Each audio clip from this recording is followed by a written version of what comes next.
Basic Brewing Radio is sponsored in part by the American Homebrewers Association. Bottle up the fantastic flavors of summer with fermentation recipes and techniques with a free copy of The Fermentation Kitchen by Gabe Toth. Now through September 30th, join the American Homebrewers Association with promo code KITCHEN to get a copy of The Fermentation Kitchen by Gabe Toth, a $19.95 value. Visit homebrewersassociation.org/basicbrewing to download a free recipe from the Fermentation Kitchen to learn more about this limited time offer. homebrewersassociation.org/basicbrewing, promo code KITCHEN.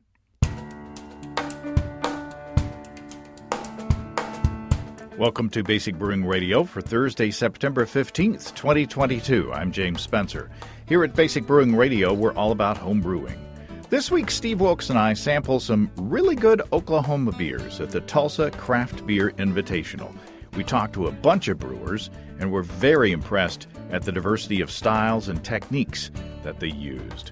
If you go to basicbrewing.com, you can find archives of our audio and video shows, and if you go to basicbrewingshop.com, you can find our DVDs and our brewers' logbooks. You can follow me on Twitter and Instagram at Basic Brewing, and find our show page on Facebook as well. If you want to support us financially, check out patreon.com/basicbrewing, and thanks to everybody who's helping out in that way. If you go to patreon.com/basicbrewing, you can see a long list of stuff that you can access if you sign up as a supporter. Last week, financial supporters got to see an early release of our video show on Steve's Extract Kvike Pale Ale. This is an extract beer using a split boil technique, only boiling a small amount of wort and topping up in the fermenter. A short boil time, only 15 minutes, no chill, so letting the wort cool off overnight, then pitching Kvike yeast and fermenting at room temperature. This is a beer that it would have seemed like science fiction back when we started brewing a quarter century ago. Just so many, off-the-wall techniques. And it turned out very, very good. The general public will see that on Thursday of this week instead of Friday because Susan and I are heading to the Pacific Northwest to vacation for a few days up in the mountains. Hope that the smoke doesn't choke us out too much. Because we're going to be out of pocket, I'm taking next week off from posting this show. But this week it's a very long episode. So maybe listen to half of it this week and the other half next week on your jogs or your commutes or what have you. We got lots of fun stuff in the pipeline coming up in the coming weeks, and I'm really excited to share all of that with you. It's going to be fall. This morning on my 2-mile walk, I was only sweating cups instead of buckets. So that's it's like the weather forecasting tool. That means it's getting close to cider season. Be on the lookout for A40GF bubbles. From our friends and sponsors at Imperial Organic Yeast, Steve and I are very excited that Bubbles is coming soon. We've been talking about making some cider and maybe some cider. It's been a while since I've made one of those. Bubbles is gluten-free, which is why it's A40GF. Bubbles is a traditional cider strain, beautiful for fruit juice-based fermentations. The clean profile of the yeast, especially when used at the lower end of the temperature range, allows the nuances of the fruit to be prominent in the finished bubbly beverage, if you choose to carbonate. And with a pitch rate of 200 billion cells per easy-to-open package, of course, I like to say my stir plate is dusty because I don't use it anymore to make starters for moderate gravity 5-gallon batches, and my airlocks are usually bubbling before bedtime. Keep an eye out for A40GF bubbles from Imperial Organic Yeast, coming to your local homebrew store later this month. And, of course, check out all the excellent strains available from Imperial at imperialyeast.com. Now, I was very happy that Steve was able to go with me to Tulsa. We had a lot of samples, but we were there for the whole dang thing. So I figured out that we averaged less than a pint an hour. So we were able to try a bunch of beers and not get totally blotto. Steve did have to take a break halfway through because of the heat and such. So, you'll miss him for a little while, but he'll come back. And you'll get to hear a brief freak windstorm that came through while I was doing an interview. It's crazy. There was an actual dust devil in the parking lot right behind me. That's Oklahoma. Anyway, let's go to this past Saturday in the parking lot of High Gravity in Tulsa for the Tulsa Craft Beer Invitational. Steve Wilkes, here we are in a parking lot in Tulsa, Oklahoma. That's right. We're living on Tulsa time. Getting ready to sample a lot of beers from around the state of Oklahoma. We'll find out. Yes, they're all from Oklahoma. This is the Tulsa Craft Beer Invitational. This is the second year in a row that I've been, and last year it was wonderful. And I've been seeing beers and breweries that Desiree's been posting online in preparation for this, and I've seen a lot of names that I didn't recognize before. So I'm hoping to talk to a bunch of new people. It'll be fun. All right, let's go find some stuff. Yep. All right, tell me who you are and where you're from. My name is James Finney. I'm actually originally from Tulsa, but my brewery is in Dewey, Oklahoma, which is just north of Bartlesville, Oklahoma. And you're Scissortail Brewing Company. Yes, sir, that's correct. Scissortail Brewing Company. Tell me your story. How long y'all been around? Let's see. We've been open for just over a year and a half. I've been brewing for right about 30 years now as a home brewer. So kind of seemed a lot of ebb and flow, but been like a over 25-year dream. Wow. Congratulations. Well, thank you. It's definitely been a lot of obstacles. And we're drinking what are we drinking? The Blackberry Sour? Yes, that's Cedar Canyon. That's my Blackberry Sour. Tell us about this beer. Okay, so a couple things. It's a kettle sour. It's the first sour I've ever done. Somebody wanted us to do something a little bit different that I don't normally do. So I'm not a big fan of sours, not a big fan of fruit beers, but I love fruit sour beers. So it's my first shot. I think I can always get better. But, so, hey, it's a good starting point. No, I think it's really good. It's really approachable. It's nice and tart, and the fruit comes through. Did you have one? You already drank yours? I just had a little bitty bit. What did you think of your little bitty bit? I thought it was good. There's none left. The fruit's nice. The fruit's there. Hops are right, meaning there aren't any, and so it's a well-made beer. Yeah.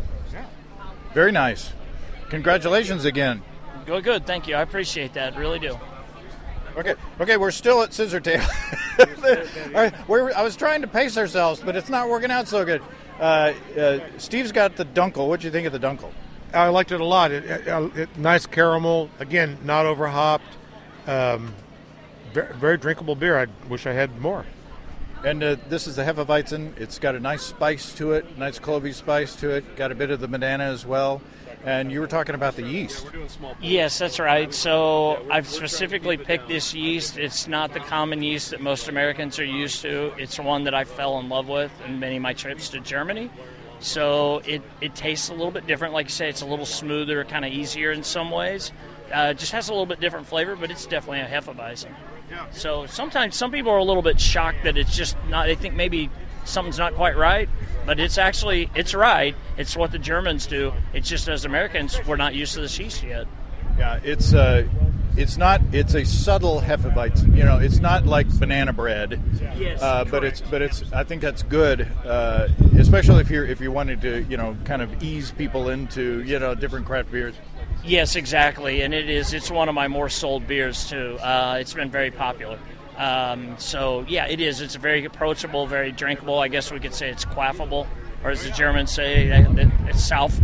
Yeah, they could. It's easy. It's an easy drinker. Awesome. All right, we're going to tear ourselves away from your booth now, or else we'll just be standing here the whole hour. Well, we do that so far. Yeah. The good news is you can always come back too. That's right. Yeah, you're near the entrance and the exit, so. Yes. Good. I'm glad you guys stopped by. All right, stop 2. Dave from High Gravity. You're familiar with. I know this organization well. Your better half, Desiree, is around here somewhere, I bet. She's inside, probably. Oh, well, that's no good. I know, that's no good. She should be out here enjoying this thing. Now, we're drinking something called Prickly Heat from Pippin's Tap Room. What do we got here? It's a blonde ale, and we added prickly pear and green chili. It just seems like a nice combination on a warm summer day. And how'd you get the prickly pear in there? We go to New Mexico every year, and we bring back a year's worth of green chili, because if you live in New Mexico and you move away, you have to do that. And then, so you make a pilgrimage, and you get a year's worth of chili every year. And in addition to that, we got some prickly pear right off the cactus, a 5-gallon bucket, and made a beer with it, and combined just enough of the green chili to complement it, but not overpower it with heat. Yeah, it's nice. It's really nice. I'm like you. Green chilies are life, and this is liquid life. It's kind of like a religion. Yeah, if you live in New Mexico, it becomes part of your soul. It reminded me, I brought you a little bag of something from Northwest Arkansas. It's a little bag of jalapeno and habanero smoked chili pepper powder. Oh, that sounds good. So we might think about making a beer with it. I don't know. I was going to give it to you so that you could, make a dry rub, or you could put it in chili, or you can put it on eggs, or whatever. That sounds good. Yeah, I'll eat it on anything. Yeah, there's a lot of fruitiness to this beer. In addition to, there's a teeny bit of heat on the back end, but there's the fruitiness, and that's all from the prickly pear. Yep, that's it. Just the blonde ale with prickly pear and green chili that's been roasted. Wow, it's amazing. It's very good. I could drink a bunch of this, and maybe I will.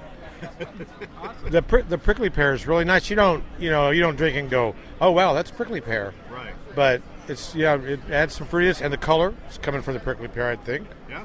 So nice. Yeah. Good job. Thank you, sir. All right, we're still at High Gravity. This is not a good. We're at the second booth, and already we're getting a second beer at the second booth. We're not going to make it halfway across this row. It's either a good sign or a bad sign. You get the pickle beer. I do. I wanted to try it. So remember at HomebrewCon, my favorite beer was the hot dog beer. Yes. So I'm like a convert to the idea of pickles and all that stuff in beer. I think it pairs very well with a cheeseburger. I imagine. So take a sip so we can get your impression. It's great. That's great. So I really like this. It's a new trend in brewing for me. On a hot summer day, it tastes like something you need. Yeah. So I was skeptical. I had this beer last year, and I was skeptical, but it's got the spices from the pickle. It's actual pickle juice, right? It's the whole thing. We take spears, gallons of them, and put it in the batch. And we tried it with just the juice before, but it's missing something. So the cucumbers contribute something. I was going to say I'm getting cucumber out of this, which I didn't expect. So I'm getting the pickle, the whole pickle. Yeah. So to speak. My dad, who was not a beer guy really, although he loved beer, but I remember when I was a little kid, he would pour sauerkraut juice in his beer. Interesting. It's similar. Fermented veggies in your beer. Yeah. I'm going to try it. I've been making sauerkraut, and I've saved some of my brine back. I'm going to add that into a beer and see what I get. Yeah. Okay. All right. Let's tear ourselves away and try to talk to at least 3 breweries in this festival. That's good. We're going to be lying down in the tap room here before you know it. Oh, yeah. Okay. All right. Small samples. All right. Goodbye again. Thank you. Good to see you guys. Okay. Tell me who you are and where you're from. My name is Jacob Keys. I'm from Oklahoma City. And you say that we have corresponded many times. I've been watching you for a long time, so I don't want to age you too much. But well, I was just telling somebody we're kind of like the grandpas of podcasting in the beer world. So yeah, a lot of my old homebrew recipes came from you guys, watching you guys. So wow. Yeah. Wow. That's always awesome to hear. Yeah. So where are we at? What's your brewery? Yeah, so I own Skydance Brewing Company. We're Oklahoma's Native American craft brewery. So I'm enrolled Iowa. I'm half Iowa, Osage, and Otoe, Missouri. And our goal is basically to raise awareness about our Native American culture. So we're teaching a lot of non-natives out here about what we're all about. So we have beers called Fancy Dance, Dog Soldier. We have a beer back home called Res Dog. So that's just kind of what we do, teach people about the culture through our beer, let the beers tell a story. So awesome. Does that is it reflected in your ingredients as well? Yeah, so we're a big IPA brewery. We make the best IPAs in Oklahoma. So a lot of our stuff is obviously hops. We did do a collaboration with a native-owned brewery in New Mexico called Bow and Arrow. and they turned us on to some hops that are native to New Mexico. Really? So we did a couple one-offs using those hops. Zappa hops is what it was. So, Nice. yeah. Can I get a little rinsey rinse? I've just finished the pickle beer from next door. You definitely want to rinse that one. Yeah. It's a delicious beer, but it has it's not sticks settled. around. It's not settled. Yeah. So what's Steve drinking? Did you get the Dog Soldier? Dog Soldier, yeah. Okay, so Dog Soldier is our latest one-off. So we do a new beer release in the tap room every week, can release every week. This is one of our recent ones. One of my Iowa cousins did the artwork for it, and of a Dog Soldier, which is a Cheyenne tradition. And so it's a double IPA. What we did is, since my cousin did the artwork, we wanted to go back over the past year that we've been open and find all the best hops that we like throughout the year. And so it's got like HBC 586, there's some Citra, and just a big array of like all our favorite hops. And I think it turned out to be the best beer we ever made. So It's dang good. It's very good. It's very hop forward, but it doesn't just knock you over. Oh, sweet. That's super juicy, though. yeah, juicy. For a double IPA, it's not too heavy, not too thick, but it's definitely all there, a little over 8%. So. Oh my God! Yeah. I wouldn't have, I wouldn't have pegged it to that. Well, this is super drinkable. Yeah, I didn't know it was 8%. Now I'm drunk. That sneaks up on you. Bring the golf cart. So talk about your hopping strategy. How did you get it to be so juicy? Yeah, so, this is being that we do a new one every week, and most of them are IPAs. It gives us an opportunity to try a lot of different stuff. And what we've really landed on is we kind of quit the whole biotransformation thing. I will say this does use Cosmic Punch yeast, so we're trying to go after some of the thiol stuff. And so we did use some Cascade in the mash to try to get some of those thiol precursors in. And then what we do on the dry hop schedule, we don't do anything in the middle of fermentation. We just drop temp down to 55, load it up with a whole crap load of hops, and go from there. So that we found that lower temp when we dry hop really helps out a lot. Helps with some hop creep too. Keeps us from having that little bit of issue. So that's just the way we like it. Seems to taste a little bit better for us that way. So yeah, it's super juicy, and it's a hazy. And I have to say this at least once per show when I have a hazy beer. Yep. Hazy beers are ruining the craft beer industry, right? I think it's made it even better. It's made it even better. But I will tell you this. In the past month, we did our first lager, and in the tap room the past month, it's been our number one seller. Oh. So even though we're a big, everybody knows us as IPA brewery, West Coast or hazy, that lager's been killing it, and that's been our best seller the past 4 weeks. Awesome. There you go. Yeah. Takes all kinds. Yeah. You got to have the full array. Awesome. Well, this is delicious. I appreciate it. Thank you, sir. Thank you. Yeah, if you get a chance to come back by, you got to have Fancy Dance. That's our flagship. That's what built the new brewery for us. Best beer in Oklahoma City Craft Beer Festival last year. So, Wow, definitely. Well, if you hadn't given us this 8% beer, Yeah. we'll be back. yeah. Cheers. I appreciate you guys. Thank you. Tell me who you are and where you're from. My name's Donnie, and this is my wife Jennifer. We're from Emerson Nice Brewery in Owasso, Oklahoma. Hi, Jennifer. Hello. We got to get a female voice on here because we tend to lean toward the male for some reason. I don't know why. Well, that's okay. That's all right. What are we drinking here? So you guys are having our Gomar. So this was our specialty beer that we brought out for the event today. It's a strong Belgian quad. It's 11%. It's true to its character. It fits right into its category. I've always been a big fan of the Chimay Grand Reserve, so this is kind of my version of that, if you will. Like I said, it's been in our cellar since February 2nd, so it's been kegged and sitting for a while. We made it then just for this event, and we knew that this will be our kind of our fall beer this year. We just went from an 8% beer next door to an 11% here, so I'm a little worried about the next booth. It seems like when these competitions like this, it's the stronger the alcohol and the crazier it is, the better it does judging. And which your is attention. it does. I would much rather have someone come out and have like our Red River 4.4, which is a gold medal double IPA in the state right now, just because it's just absolutely incredible. It has a wonderful story behind it. It doesn't taste like a double IPA, and you can get a lot of those people that have been scared of IPAs and double IPAs and start converting them a little bit and bringing them over to the dark side. this is 11%. but it's extremely drinkable. It's a word that we're going to say a lot today. Sure. But it's not. It doesn't taste like a heavy, strong Belgian.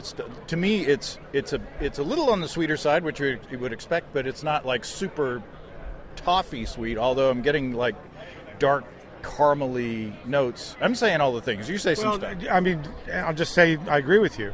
I mean, it's not gloppy. It's not too heavy. I think it's lighter than the Chimay that you referenced. And the body's a little bit lighter, but the toffee notes are what I catch, and a little spice at the end. It's really nice. Doesn't drink like an 11% beer, except I can tell you that in the sun, I'm starting to feel it and the previous couple of beers. But that's how it drinks at the brewery. You know, when you have a glass of this, it's like, that's not bad. And then at the end of that glass, like, yeah, okay, that was 11%. You know, and there's a lot of, as a brewer, you want to do that. And kind of my wheelhouse is subtlety. If something just comes up and smacks you in the face, then I feel like I did it wrong. Yeah. And so I like being able to come in and say, oh, hey, there's notes of this and notes of this, like what you guys are talking about here. And I think that's the key to making a successful beer, is something that everybody will enjoy and be able to pick different things out of it. Yeah, you're talking to home brewers out there. So what are the keys to making a beer as deliciously drinkable but dangerous as this one is? One of my, I'm not going to call it a secret, but one of the things I found that starts to work really well is honey. For whatever reason, it starts to dry out a lot of that sweetness, and it hides alcohol content. And so on a lot of my higher alcohol beers, I tend to add a little honey. Well, and you know, it's a lot of honey, but in the big picture of things, it's not a lot, at the end of the boil. And that, putting it in there, it seems to really dry out that sweetness. This is still really sweet, and most Belgian quads are going to be that way. But without that honey, it would really be sweet. So the honey in lieu of like a Belgian candy syrup or a Belgian candy syrup? You still got to use the rock candy. I'm a traditionalist. So yeah, this one here had 55 pounds of rock candy in it. So you got to do that. You know, that's just, I'm a traditionalist when it comes to styles of beers. I don't mess around with trying to put an Oklahoma twist on it. Our Oktoberfest is a Marzen. This is something that you could go over to Germany, Belgium, and have this exact same beer from a different brewery that has been doing it for hundreds of years. This is what you're going to get. I like that. And the rock candy, good comment. I could pick that up in the beer. I didn't pick up the honey until you mentioned it, and then all of a sudden I'm like, okay, yeah, I get honey out of that for sure. So I would have called this Gomar the Destroyer, and gotten Arnold to help out with the advertising. It's just happening. Yeah, it's super delicious. So Jennifer. Yes, sir. What are your favorite beers? What do you tend to lean towards? And does he let you in the brew house? He does. He'll let me back there. I like our Hopback Mountain, the red ale. It's very good. Awesome. Well, tell me about your place. Tell me about your brewery.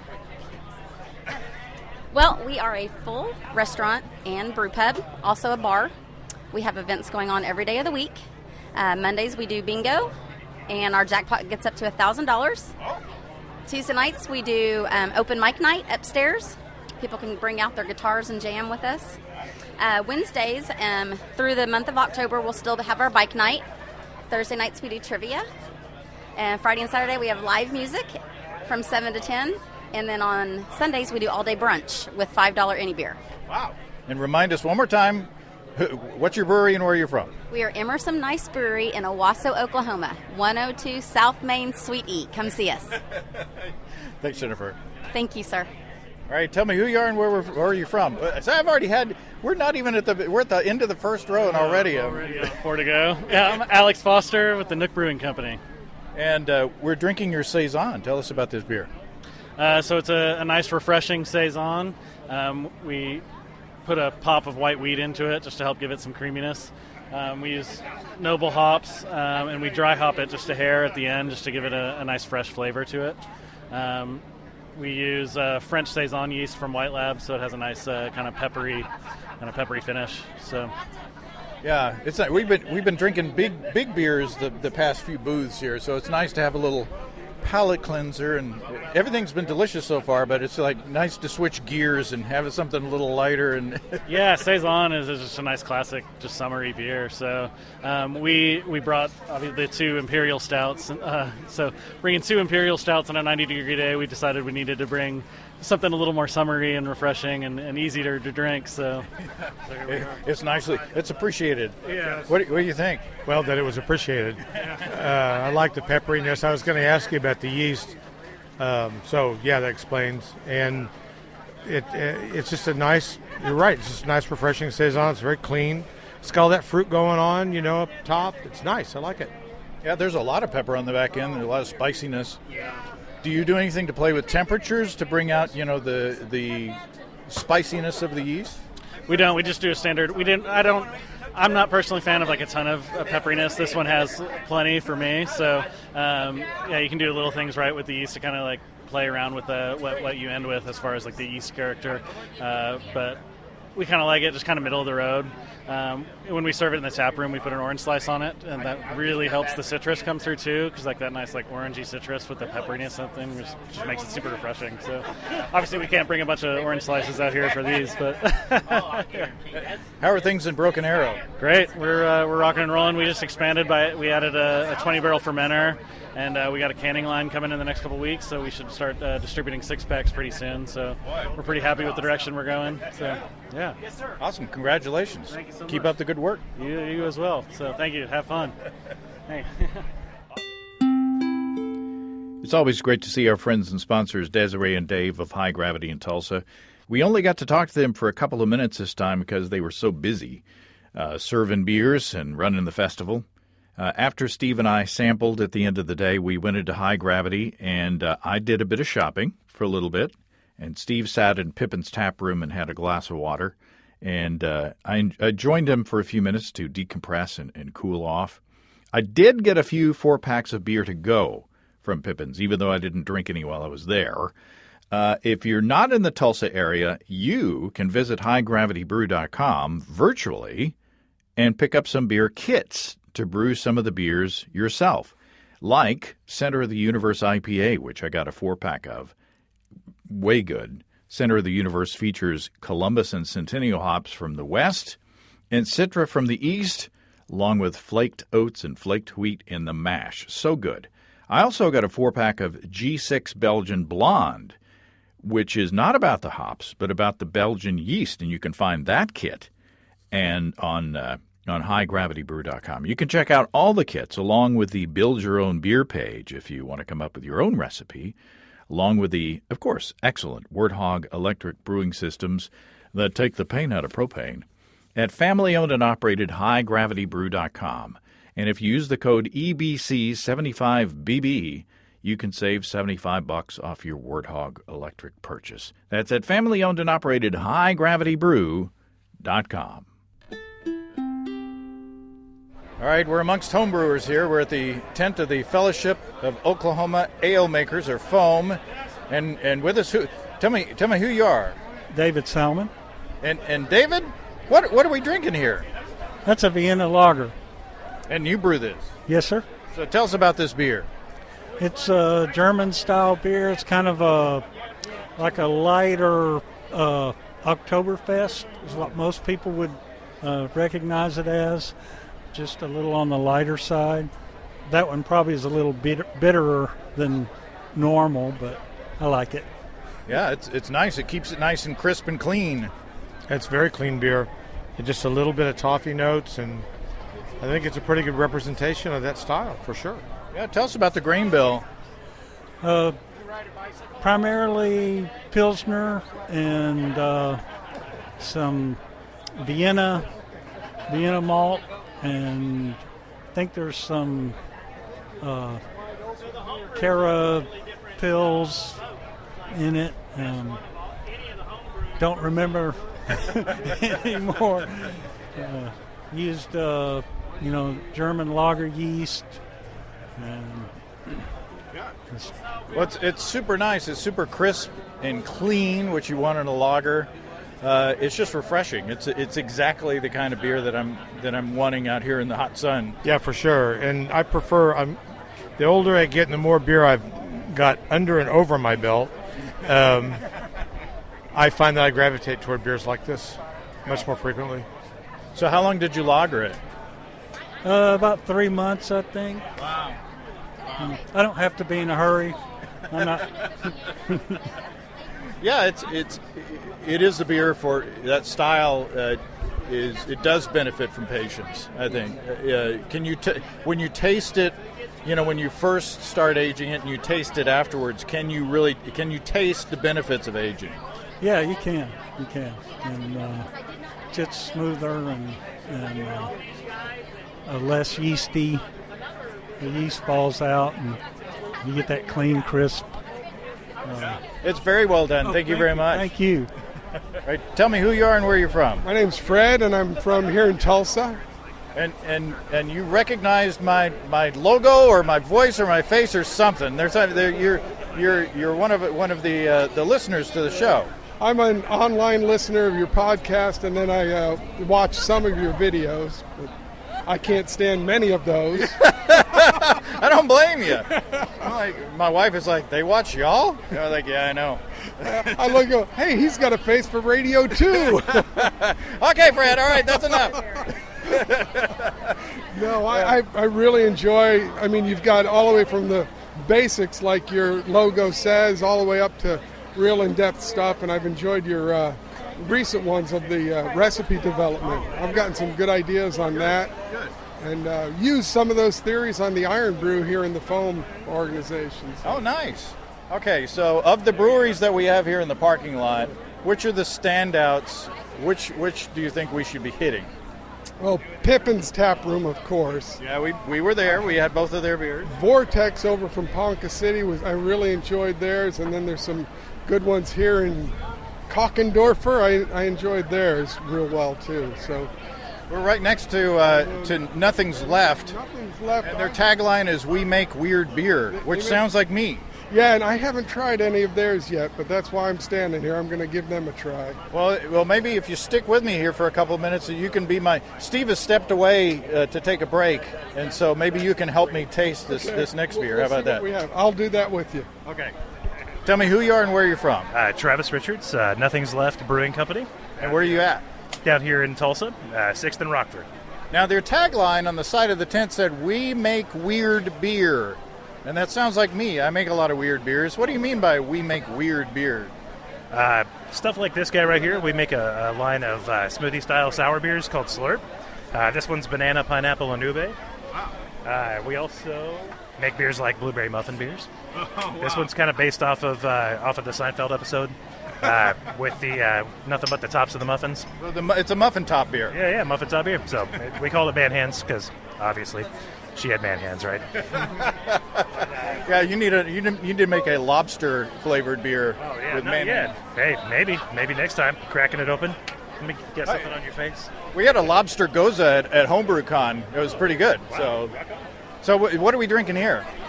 So right here you've got it's a dark saison. Basically the idea was like we could drink a dark beer even though it's 98 degrees outside on blacktop. So I think you should be able to drink dark beer all year round. Get that like nice roasty like flavor, but not have to like feel like you're being drugged down to the ground. What do you think, Brent? It's your big moment. Yeah, big moment. I like it. It's got a little bit of roasty flavor, and then it's got the hints of saison, but it's not real overpowering in either side of that. Yeah, I'd say it's deliciously drinkable. I'd say it's a cousin of New Belgium's 1554. Oh yeah. You familiar with that? Sort of. I would assume that it's sort of a similar malt bill. Talk about the malts in this. So it's a Pilsner base with a little bit of spelt, a little bit of white wheat, some roasted barley, just a touch, and some de-bittered chocolate malt as well. Basically, just trying to keep it nice and light, but also still pretty flavorful as well. We also hit it with a pretty big charge of HBC 472 hops to try to keep like that sort of like almost whiskey barrel reminiscent kind of aroma that hop carries. I figured it would be a great way to kind of showcase that hop. So, just trying to play around. What's the ABV on this one? So this one is 6.7. So I wouldn't have known it. It's enough to keep you busy. I wouldn't have known it. Of course, I've been drinking like 11% beers and 8%, so this is lighter compared to some others I've had. It's really nice. It's really well brewed. So I wouldn't classify this as a weird beer. Not too weird. It's not quite as weird as what we're used to. So do you want to give us a little squirt as something weird? Yeah, sure. So to speak. You guys want to try the slurp? Sure. Are you up for a slurp? I'm ready for a slurp. How are you for the milkshakey beers? I like some of them, but I mean it's got to be well balanced, shall I say, so that it's not too sour, not too sweet. Part of the reason why ube is in this recipe is because banana and pineapple are so almost cloyingly sweet. The ube is in there basically to kind of curb that a little, still give it some character, still keep the sweetness in there, but just kind of make it chill out a little, Oh, that's really good. It's like a liquid popsicle or something. It's like something you would get off of the ice cream truck, only in liquid form. It has a really good hit of the banana aroma right at the first. A nice, kind of rolls into the sour beer as well at the end, but it's not catch you in the back of the jaw sour. It's balanced by some sweetness. Now, is this a shelf stable beer? I mean, yes, it is. Yeah, it sure is. Yeah, we actually do quite a few things to keep these shelf stable. Yeah, nobody wants to forget this in the back of your car and then feel like somebody's road raging behind you whenever it blows up. That's not good for anybody. Where's this one available? Just at the pub? Tap room only for most of the slurp beers. Maybe eventually we'll get to a point where we can make enough to distribute. They're extremely expensive to make, so it's a little cost prohibitive for distributors to sell around. So for now, we'll just keep it down at our tap room, and you'll have to come down and see us and talk to us. So, well, I think that we've tasted both sides of the spectrum for Nothing's Left, and I was impressed by both. Yeah. Delicious both. This was weird and delicious. Congratulations. Thank you. Appreciate it, guys. Appreciate you. Tell me who you are and where you're from. Chris Kokendorfer. I'm from Tulsa, Oklahoma, but our brewery's in Duncan, Oklahoma. Now, with a name like Kokendorfer, that sounds like a brewer's name. It means the village cook. So, yeah.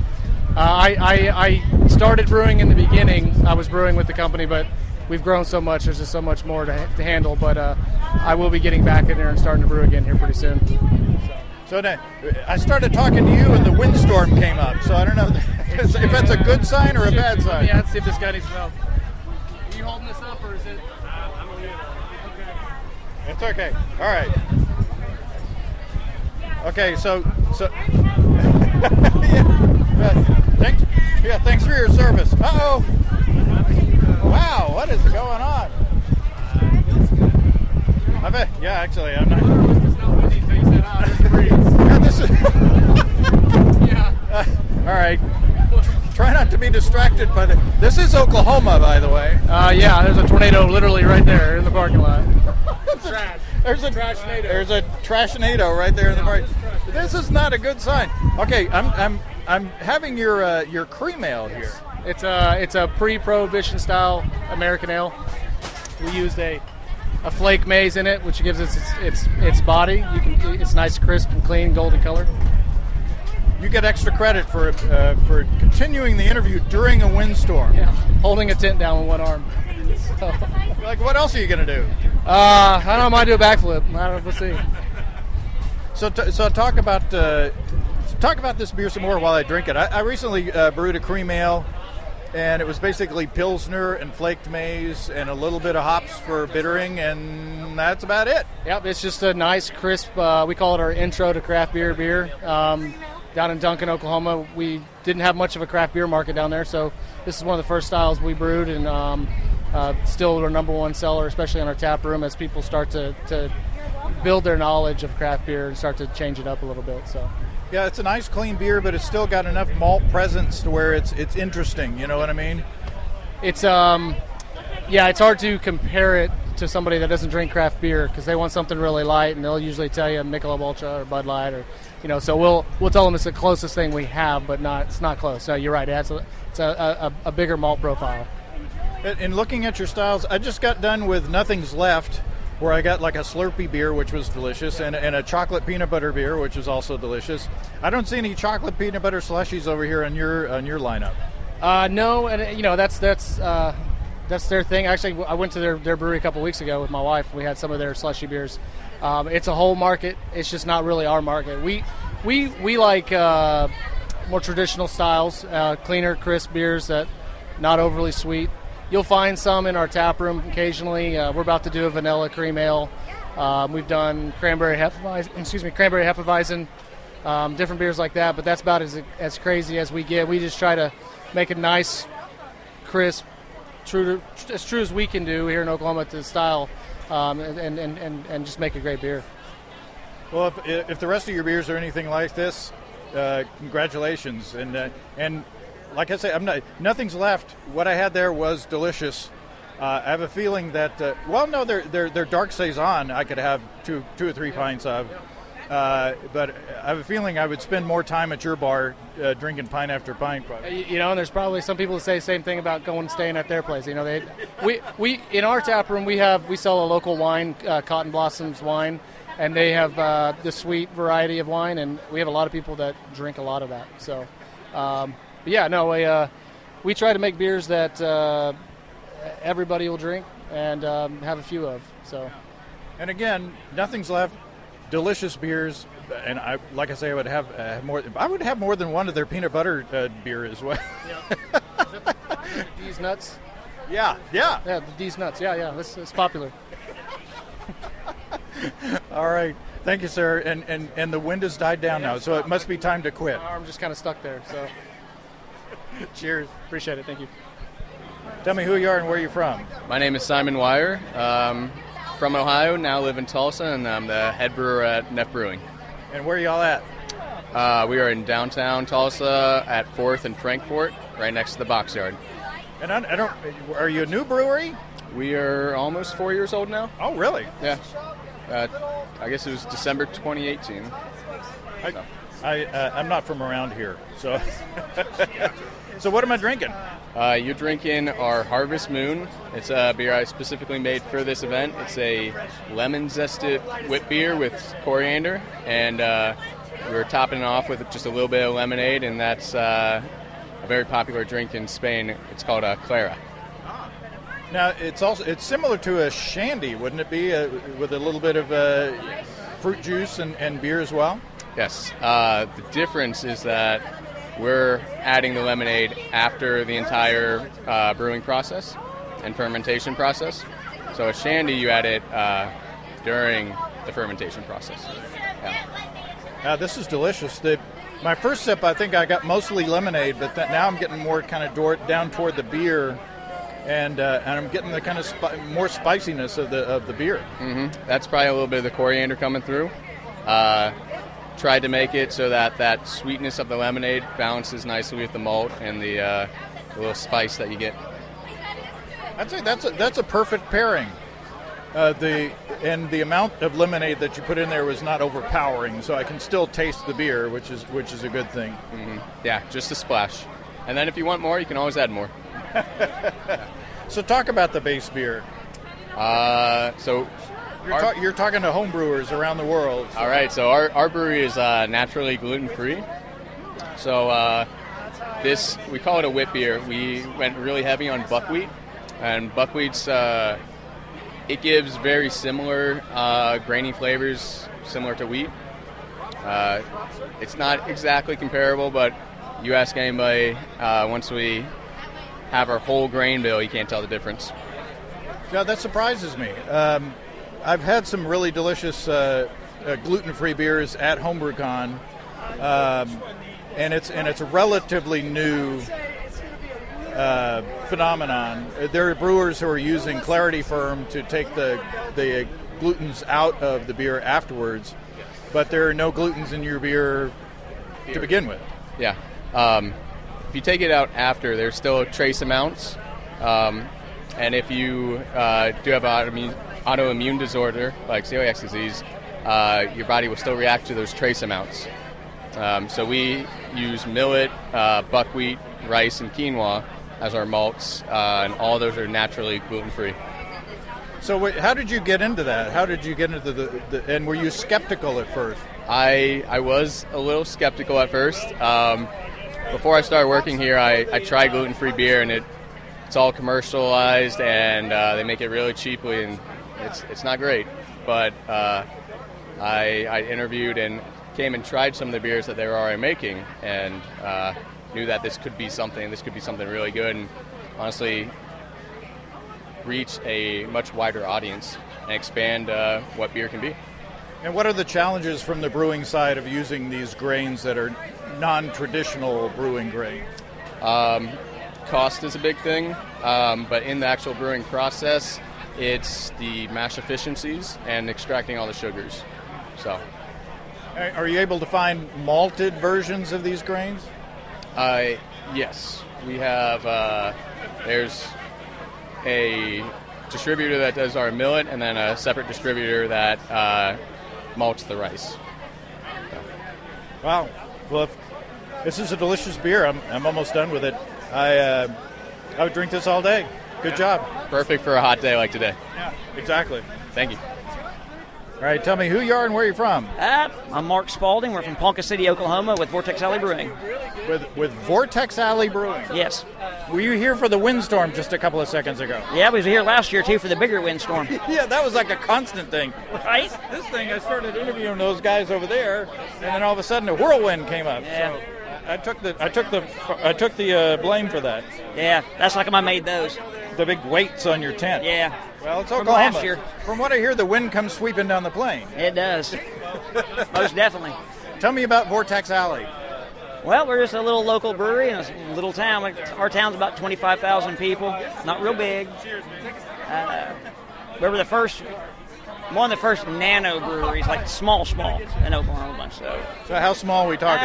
Barrel and a half where we started out with. Really? Yeah, we're brewing 10 now. So. Yeah, I was going to say I interviewed a fella that knew some stuff about brewing, and he said that the smallest brewery that you could have that could be profitable is 9 barrels. So how was it starting off with a barrel and a half? We floated along. That was just getting us started. We went from the barrel and a half to a 3.5, and then we went to the 10. So nice. What am I drinking?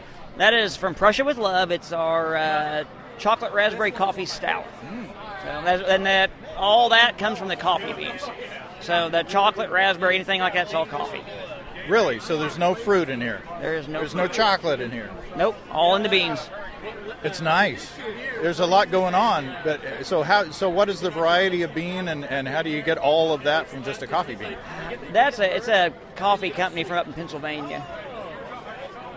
One of our other owners, he lived in Pennsylvania and did some home brew. This is quite a ways back with these coffee beans, and they turned out really good. So when we got back here, and it's like he moved back, and he's like, couldn't remember the name of the coffee company or anything else. I mean, it got resolved. It all got figured out. So yeah, we actually do order those from Pennsylvania, and they ship them to us.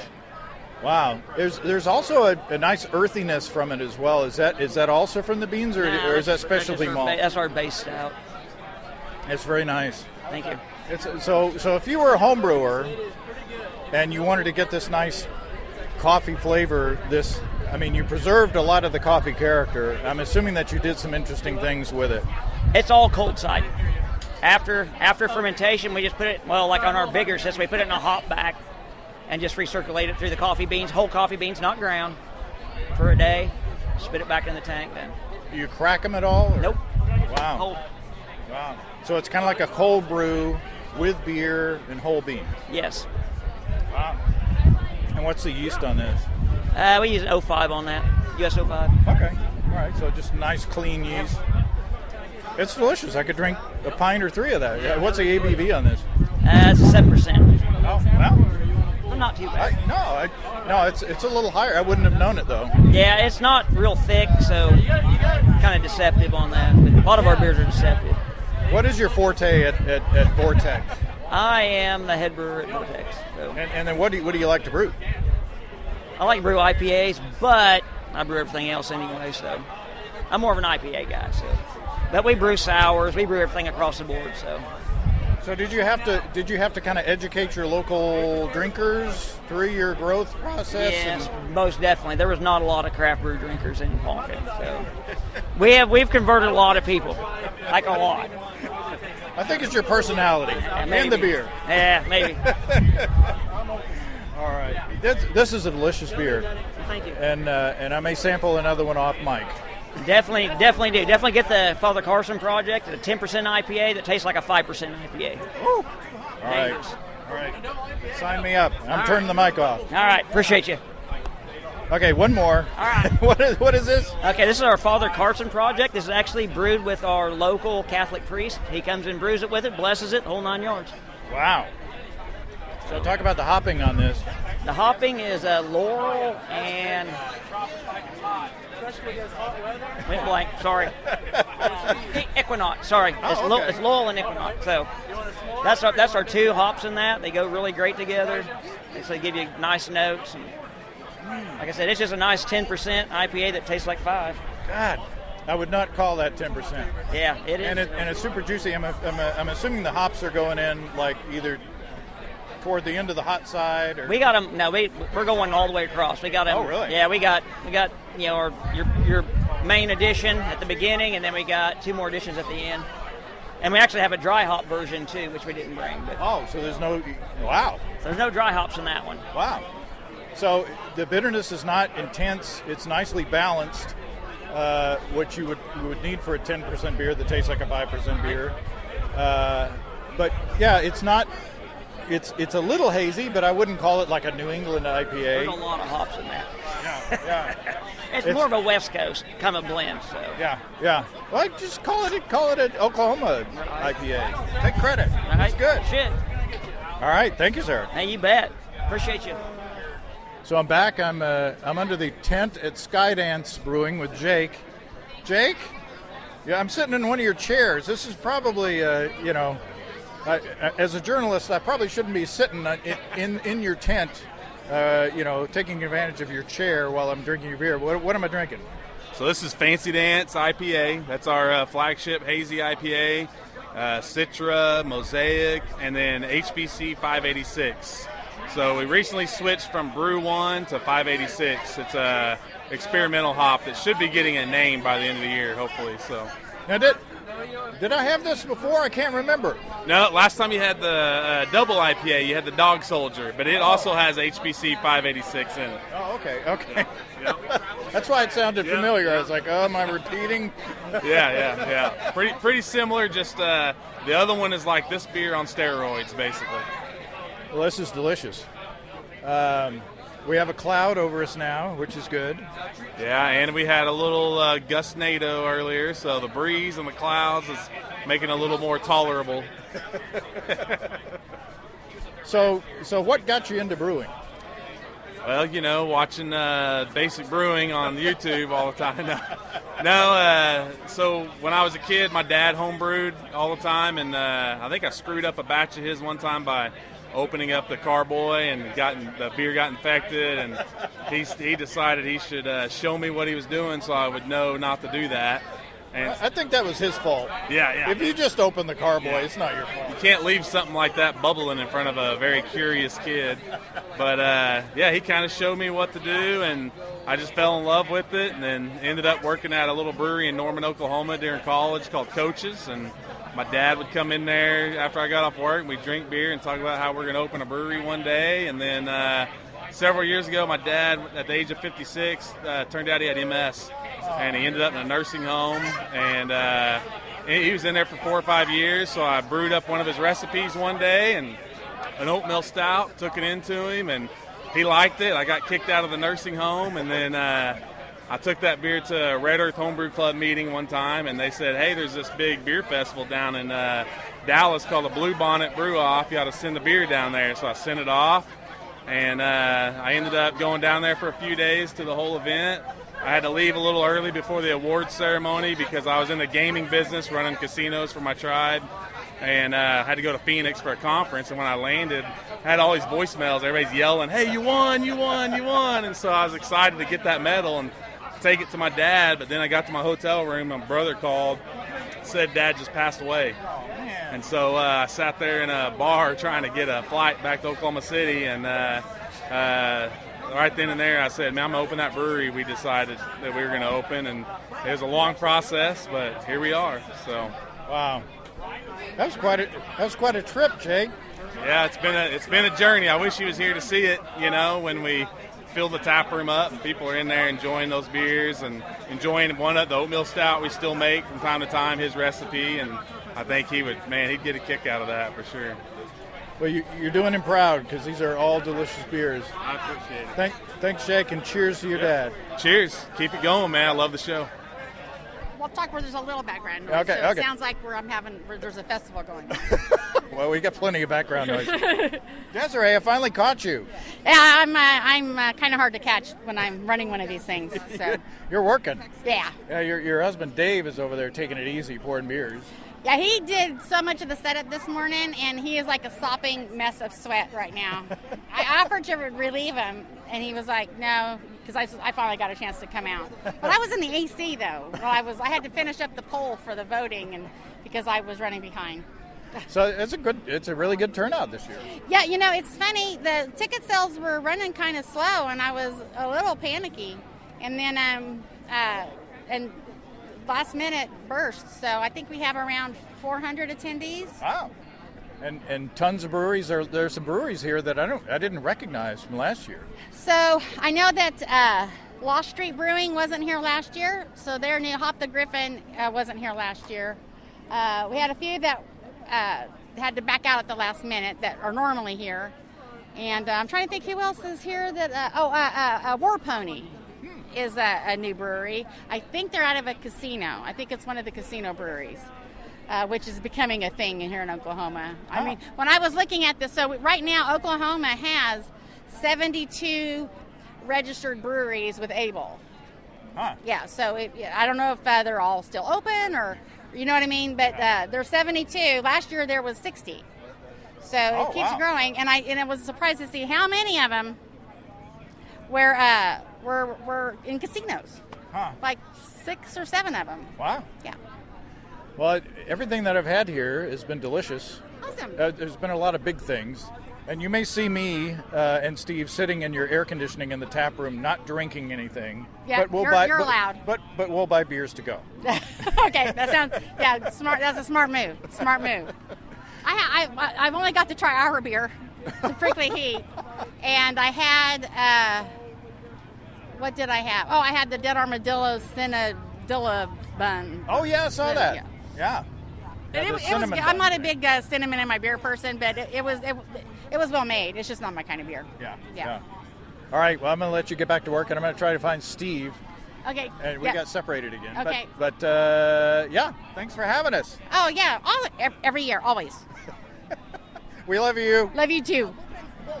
Tell me who you are and where you're from. My name's Steve Griffin. I grew up in Glenpool. I live here in Tulsa. And what's your brewery? Hop the Griffin is our brewery. We're at 71st and Yale. Here in Tulsa? Yes, sir. What should I drink? Well, our competition beer is the Summer Rain. I changed my mind this week, actually. It's because how hot it was going to be. It's really crisp and refreshing, and it's layered hop, so it's not overwhelming. Oh, well, hook me up. All right, gotcha. We got Queen in the background here. Desiree's next door at Erie Abbey. Easy come, let me go.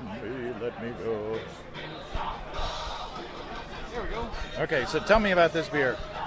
Well, it's just light on the front end. I changed the yeast. We have a summer winds that I do all the time, but this one was a shoot off for this competition. It's just really easy to drink for an IPA and doesn't overwhelm you. It does still have a whole lot of hops, but it's more on the back end. It's very nice. So this is more of a traditional IPA? Yes, sir. Mm-hmm. So talk about the hopping. How did you do it? When did you do it? It has 4 or 5 different layers of hops. Of course, you have a little bit at the beginning for your bittering, and then I have a 5-minute flame out, and then I do a little dry hopping in it as well. Well, actually, a pretty heavy dry hopping on it. Yeah. I use some Nelson hops from New Zealand. Then I do some American hops. There's a little bit of Citra. I like Huell Melon is in there as well. So yeah, it's a nice blend. Yeah, it's delicious. There's a whole lot of hop flavor. The bitterness is nice and crisp. It's perfect for a hot summer day. Very well done. Very cleanly brewed. Well done. Thank you so much. Jess, who works with our friends and sponsors Ricky and Kelly at Groenfell and Havoc Meaderies in Vermont, has some suggestions for this time of year when sometimes it feels like summer, sometimes it feels like fall.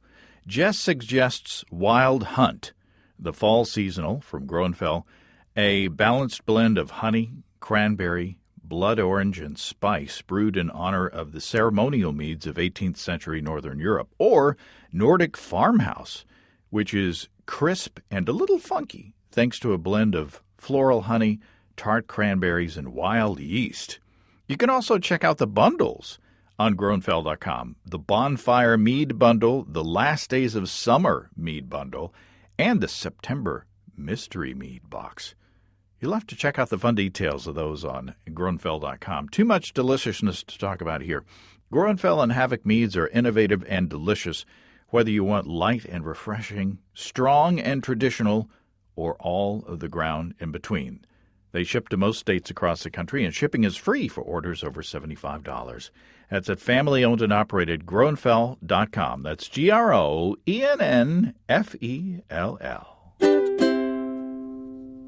All right, tell me who you are and where you're from. I'm Sean Childress, and I'm from Cooper and Mill in Bartlesville. And what am I drinking here? Today you are drinking our Oktoberfest, which is capital O, capital K for Oklahoma Oktoberfest. It's not your traditional Oktoberfest. Oh, nice. Very nice. What's different about it? So with this one, it's a fast process. So we take a typical Oktoberfest recipe, but what we're doing is actually using the Kvike yeast. And we'll actually ferment it out at a lower temperature with the Kvike yeast and get a much cleaner profile. It's a lot of people call them pseudo lagers, but I'm not going to lie. I mean, it's an okay Oktoberfest, so it's just nice, clean beer for the fall. Well, I don't know how you'd classify it, but it's delicious. It may not be as crisp and clean as a lagered Oktoberfest, but I'd drink this all day. This is delicious. So, is this how long have you been exposed to the Kvike, and how long have you been using this Kvike? Actually, we're pretty much a Kvike brewery. I mean, we use Kvike almost all of our brews. I mean, we're looking for something a little different, so we'll take a traditional style. We'll do our IPAs with the Kvike, high temperatures. We'll bring the temperatures down to do more traditional styles. We have an American Standard, which is much, again, like a lager. It's a pseudo lager, which, again, it's just a clean beer. So we call it an American Standard beer. So and we'll do it at the lower temperatures. But we use Kvike on almost anything that we can, unless we're looking for something more traditional, like a Saison, or that we can't use a Kvike on. So, but the typical styles, we're not afraid to throw Kvike at it. So. Yeah, we've been brewing some Kvike styles recently, and we've been really impressed at how versatile it is. It just kind of does everything. I did a pale ale. I call it a blonde. It's a little too strong. It's a little too this, a little too that.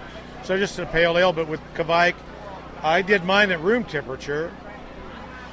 Beautiful, clean beer, lovely beer. James brewed one recently, the same, but you brewed it at hot porch temperature, didn't you? Well, I did a cream ale in the basement at around 72 degrees ambient. But then I did a hoppy beer at 100 degrees. The ambient temperature outside was 100 degrees, so inside the fermenter it had to be like 110 or whatever. Both of them turned out delicious. So what are you drinking, Steve? I'm drinking the cherry beer. I don't know the name of it. It's our cherry. It's our barrel-aged cherry gambler is what it is. So it's a cherry sour beer. It's a barrel-aged. We call it our sour beer is called the Gambler. So this is just our barrel-aged cherry version of our Gambler. So is this a Kvike beer as well, or partially? So our sour beers, we're using yeast. I always say it wrong. The Lachantia strain, Billy Sour. So we're not doing kettle sours with our sour beers. So it's a straight yeast. It's a yeast. It's a wild. It's not wild anymore, but it was a wild yeast at one time. But it's a cultured yeast that creates the sour flavors. So that's how we make our sour beers at Cooper and Mill. So it's the old-fashioned way? No, actually, no, because the old-fashioned way would have probably used the bacteria and such. Oh, okay. We're using yeast, so it's truly a yeast that's doing the fermentation. But old-fashioned as far as the newer way would be to sour it in the kettle, to do kettle sour and get your, it's almost like a cheat, although you can make some delicious beers, and we had a delicious kettle sour earlier. But this is more after the fact. Yeah, I mean we treat it just like regular fermentation. We'll ferment it at 75 degrees, a little bit warmer, but 75 degrees. It goes through a stage where it drops the pH. So for about 3 to 5 days, it's dropping pH down about 3.5, and then it starts fermenting. At that point, we'll throw Kvike at it. So we do finish it off with Kvike and let it and finish out. So it's kind of maybe a little lengthier process in the fermenter than a typical sour, kettle sour, but it's not a 2-day process. With kettle souring, everybody knows that's a 2-day process. So it's a one step. We treat it just like any other fermentation. So how's the beer? The proof of the pudding is in the tasting. How's the beer? I really like it a lot, and the reason I like it are two reasons. One, it is sour, but it's not peel the enamel off your teeth sour. And I really like the subtleness of the sour for my palate. And then I really like how the cherries are presented. And I like to brew with cherries. I like to make mead with cherries, all that. And so it's an ongoing search for me to see how to get cherry into a beer or a wine that's really nice. And this is delightful. It's not soda poppy. It's got a nice cherry presence. It's not over the top. Right in that sweet spot. Well, that's cool that you're using all the tools in the tool belt, so to speak. Yeah, it's kind of experimental. We're a very experimental brewery. We're not afraid to do just about anything. So, just my background's very experimental. So, I tell my son what he needs to do, and he follows the directions. And he does a great job. So, nice. Can you talk to my son, please? I didn't say he did a great job about everything. He just brewed beer. He does a great job brewing for us. So you got to hand that off to him. Well, all right. We're at Cooper and Mill Brewing Company, and we approve. We approve. I'd like to actually get you a sample of the IPA too, since you guys have that interest in Kvike, and it's a little bit different. So let me get that. Yeah. Yeah. So where were you, Steve? I was actually in the walk-in cooler in High Gravity. I got a little overheated, which can happen when you have a metabolism like mine. Well, yeah, I told you no pressure. I said take a break. Steve took a break in the walk-in cooler for a couple of minutes, but that's okay. He's allowed. So as the senior member of Basic Brewing, right. You're allowed. So what do we got here? So this beer here is we call it Neopa, Northeast Oklahoma Pale Ale. Kind of just cheating off the New England IPA style, so it's a hazy IPA. It's brewed with Kvike again. This one's brewed up to around 105 degrees with the Hornindal strain. Yeah. And as it coming out of the as it's finishing up the fermenter, it's almost straight mango. That Hornindal really kicks out the mango flavor. And then we hit it with the dry hops and multiple dry hops on this one, and we're also using water-soluble terpene extracts. So, something kind of new and upcoming in the industry. So, save us a little bit of absorb. You don't absorb so much of your beer in the dry hopping. We still dry hop it. We just cut about half to 2/3 of the hops out of it now with these water-soluble extracts. So, and it's just a cool process. Yeah, this is delicious. It's got a fairly substantial mouthfeel. I wouldn't. It's not like a milkshake beer by any stretch of the imagination, but especially after that previous one, it's kind of chewy, but in a deliciously fruity kind of way. And again, not erring onto the the milkshake kind of thing. Yeah, there's a secret to that. I'll tell the secret. It's just a Hefeweizen recipe. So you got a lot of about 30%, at least 30% wheat in it. A little bit of oats are added to it, but it's a Hef recipe that we turn into an IPA. So. Well, what strikes me in particular about it is how crisp it finishes. It seems like when I'm done with that drink, with that swallow, it's very crisp, and I really enjoy that. It's kind of a palate cleanser, which you wouldn't kind of think of as a big IPA as being a palate cleanser, but it kind of is. Yeah, I'm not trying to infer that it's gloppy or syrupy or it does. You're right. Once you swallow, it's like it's gone. But when it's in your mouth, it's like, oh, this is a nice, satisfying, You can tell that you're drinking something. And then the juicy and the fruitiness, I mean, that might be where you're kind of getting maybe that it's a little sweet, but it's actually finished out really dry. I was going to say, I think it's a really dry beer. Yeah, but it's got a little bit of sweetness from those hop extracts and pulling that out. So Yeah, I don't know that I'd classify it as sweetness because it's not like a cloying beer at all. No, it's not sweet like say we had that 11% Belgian quad, and that was definitely sweet, and rightfully so. This is not like that. It does have a perception of sweetness. I think it's the fruit. It's like I can pick up that fruit. I can pick up a little bit of sweetness, but it's gone instantly. It's just instantly gone. And it's very green. We just kegged that out yesterday. Wow! In another week, it's going to actually really kind of start melting and come out and shine a little bit more, I think. Wow. Yeah. It's way good. Yeah, it is. Okay, you can tell it's near the end of the day for us because our interviews are getting longer. Well, I'm sorry to hold you guys up. No. Not at all. Yeah, I'm sorry that you had to give us delicious beers and then talk to us about it. It's torture, this thing. So anytime you come up to Bartlesville, stop by. And, come up and enjoy a few beers. Cooper Mill, let us know you're here, and maybe do a podcast. And that'd be fun. Just shoot me up an email first, Sean@coopermill.com, and we could do something. We'll hold you to that. So we definitely. So I'm retired. I got nothing better to do. Well, you can always come and have a beer with us. So. Awesome. Thank you, sir. Thank you. Appreciate Nice to meet It's you. nice to meet you too. Nice to meet a fellow Kviker. Okay, tell me who you are and where you're from. We are Erie Abbey Ales. We are located in downtown Tulsa, Oklahoma, 5th and Main. And what's your name? I'm Josh Schrock. I'm one of the owners. Also, James is over there. He's one of the owners. That'll go really well on your podcast since nobody can see it. Well, I'm James, too. Oh, nice. Okay, James and James. Perfect. And Steve. So, He's the odd man out. All three of us have J names. So. And then sometimes people call me Steve. So. Oh, Steve. Steve James. It's fine. What are we drinking? You're drinking a St. Bavo Brune, a Belgian brown ale. Wow. Oh, wow. While I sip and think of things to say, tell me about this beer. Yeah, so this is our Belgian-style brown ale. We are a very Belgian-forward brewery. We have 16 beers on tap. At any time between 8 and 10 taps will have Belgian-style beers on them. So we've got a triple, we've got a quad, a blonde, a wit beer, a Belgian stout, a couple sours. This one in particular, Belgian-style brown, is a brown ale. So we've used a lot of darker malts and grains and then pitched it with a Belgian yeast. And so you get some Belgian esters, you get a little bit of fruit and a little bit of toasty on the end there. So that's super good. It's light, it's refreshing, it's clean. I am guilty of thinking that Belgian beers are heavy, and they're not necessarily, but in my mind I still have that from whenever that settled there. This is not that.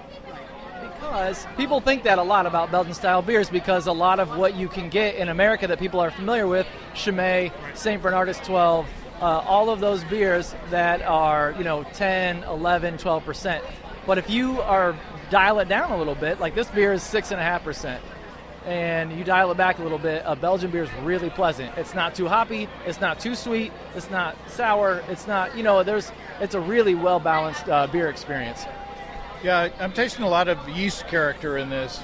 And our friend Chris Colby disparages American brown ales because they're just blah. And so this proves that if you take the wort of a brown ale and throw some interesting yeasts into it, you can get some really fun, beautiful flavors. Well, yeah, and I mean this is a beer you could drink pints and pints of. Yeah. Because it's very refreshing and. Yeah, I don't have any more to say than that. Yeah, so if you come on down to the Abbey, you can drink pints and pints and pints of it. There you go. That and the other one. So everybody that's listening right now, come on down to the Abbey. We have music bingo on Thursday nights, live music on Fridays.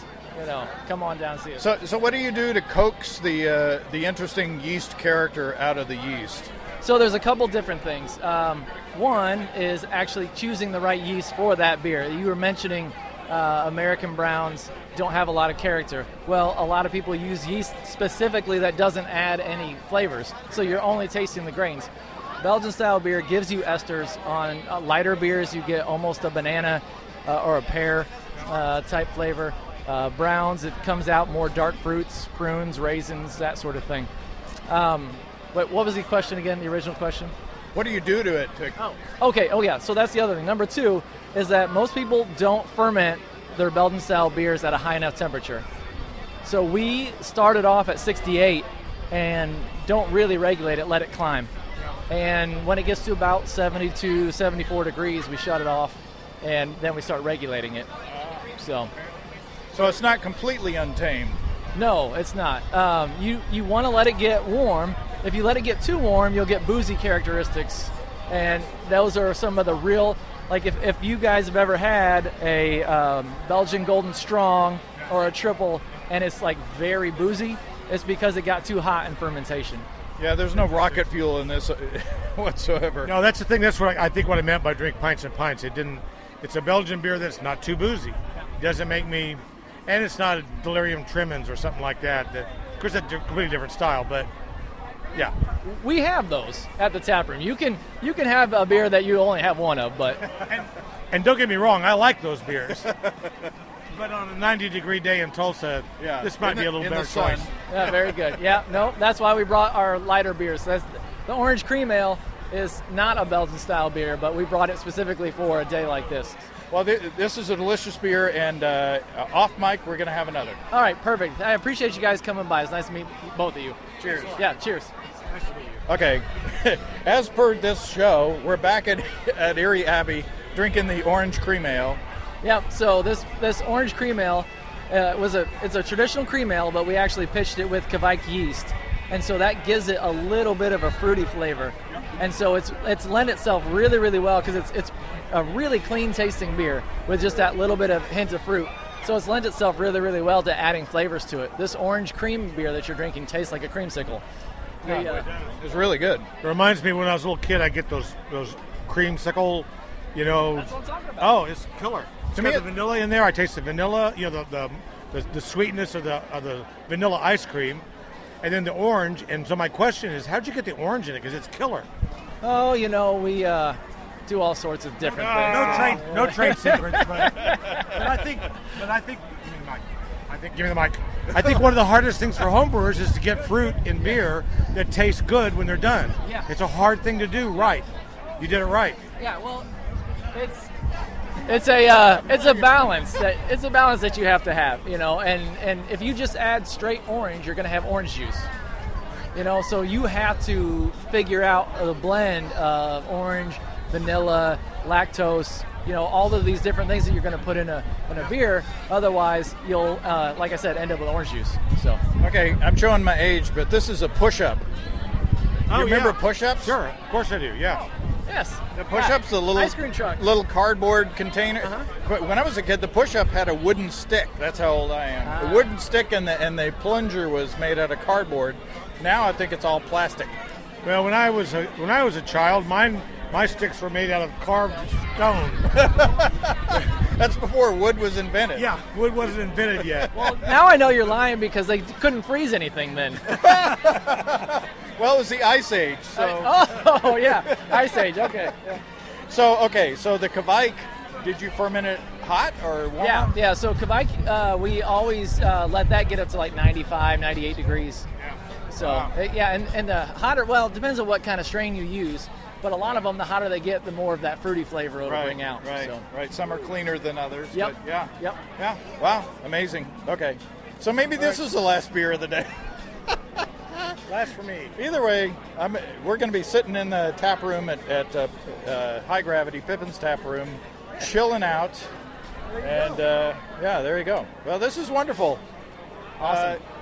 Where are you guys at again? Just for me. 5th and Main? 5th and Main, yeah, downtown Tulsa. Yeah, we might lobby to come and sit at your bar and do a show with you and sample all your beers. Let's do it. We can play some cards and drink. Yeah. Oh, awesome. It'd be great. Yeah.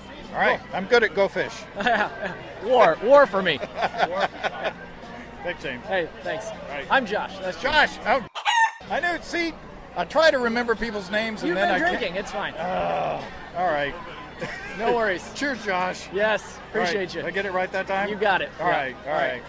Thanks. Okay, we keep trying to end the show, but Jake from Skydance Brewing. This is now the third time that you've been on the thing, and now it's because you won your beer won the whole thing. This is a competition, by the way, and your beer, what's a beer?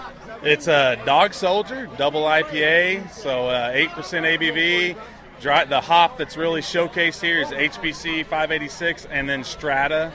So those are the two main hops in it. And, I didn't even realize we won. We're sitting here talking about fly fishing. I got excited about the real important stuff. You were talking to Steve about fly fishing while Desiree was announcing everything. Yeah. And your buddy, I can't remember his my name. sales guy, Chris, yeah. Yeah, Chris and I were trying to listen. We were like, and he was like, "Oh my God!" And then he called you. So one of the first beers that we tried won the thing. Yeah. Again, this is maybe the second beer I tried today, and now I've tried it again. And you know what? I like it better now.